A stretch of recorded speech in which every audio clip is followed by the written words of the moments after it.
ঝিনাইদহের হরিণাকুণ্ডুতে ১৪ বছরের এক মাদ্রাসা শিক্ষার্থীকে বলাৎকারের অভিযোগে তানভীর নামের এক সহকারী শিক্ষককে গ্রেপ্তার করেছে পুলিশ। আজ শুক্রবার বেলা ১২টার দিকে স্থানীয় জনতা অভিযুক্ত শিক্ষককে হাতে নাতে ধরে ফেলেন। গ্রেপ্তার তানভীর চুয়াডাঙ্গা জেলার আলমডাঙ্গা উপজেলার ঘোষবিলা গ্রামের মৃত আব্দুস সামাদের ছেলে। তিনি স্থানীয় একটি মাদ্রাসার সহকারী শিক্ষক হিসেবে কর্মরত ছিলেন। পুলিশ ও স্বজনদের সূত্রে জানা যায়, ভুক্তভোগী শিশুটি দীর্ঘদিন ধরে ওই মাদ্রাসায় পড়াশোনা করে আসছে। অভিযোগ রয়েছে, শিশুটি ভর্তি হওয়ার পর থেকেই বিভিন্ন সময়ে ভয়ভীতি দেখিয়ে তাকে মাদ্রাসার অফিস রুমে নিয়ে বলাৎকার করে আসতেন শিক্ষক তানভীর উদ্দিন।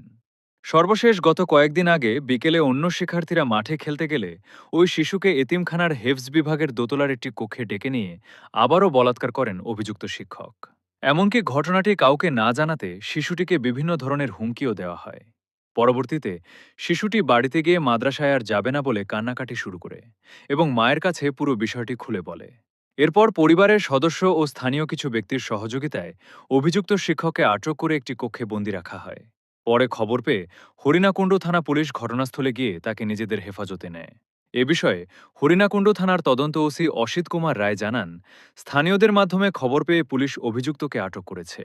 অপরাধ যেহেতু চুয়াডাঙ্গার আলমজাঙ্গা এলাকায় সংঘটিত হয়েছে, তাই ভিকটিমের পরিবারকে আইনগত প্রক্রিয়া অনুযায়ী সেখানেই অভিযোগ দায়ের করতে বলা হয়েছে।